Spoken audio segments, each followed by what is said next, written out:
পানি সারে দাদা কি শুভপুরা নাকি চিংড়ি মাছ কত রইবে না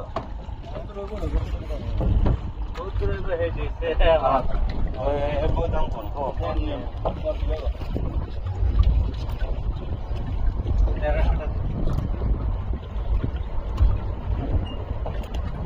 না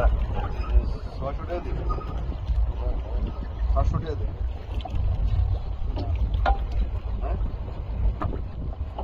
এটা হইব পানি মিলে হইবই না না না পানি সারে হইবই পানি সারে দাদা 800 দেন না ভাই দেই 800 দিই না না দাদা তো বলে আছে বলে দিলে হ্যাঁ বলে